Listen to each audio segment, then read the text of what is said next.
Often, growth in Lexington means paving over the land that made this area known as the horse capital of the world. The ever-encroaching development also threatens a less prominent industry, but one that's still economically vital to the Bluegrass in the post-tobacco days. That's cattle farming.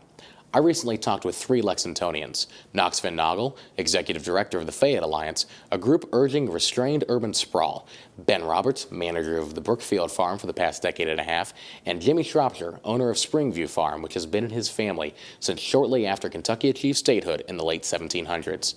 Van Nagel, Roberts, and Shropshire, along with generations of their families before them, owe their livelihood to the raising of cattle and other non-equine livestock. This is a very important industry to our local economy and to our regional economy.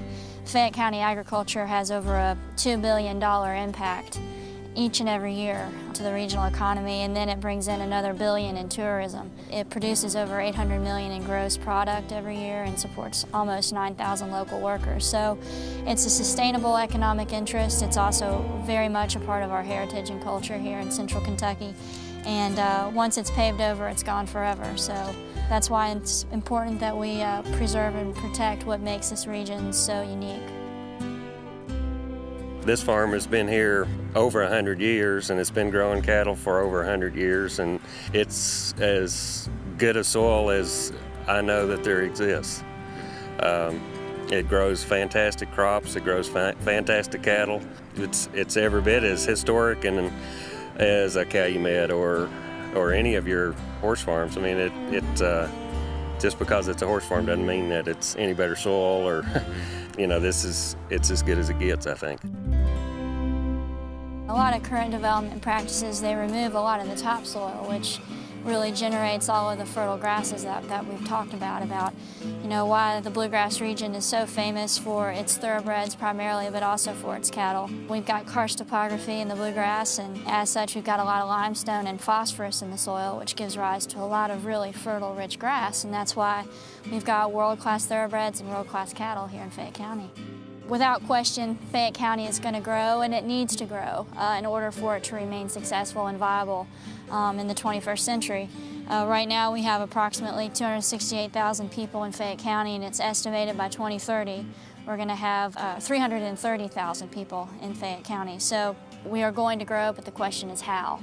And that's where the Alliance wants to come in and kind of put a new growth formula on the table and say, let's first utilize our urban properties that are blighted and underdeveloped and also vacant to really promote economic development and vitality in the urban areas before we take another square inch of this irreplaceable farmland that spurs along a $3 billion impact for the region every year.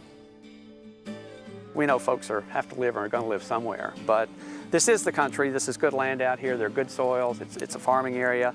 This is what I value most about living out here. It's the peace and the quiet and the aesthetics of it.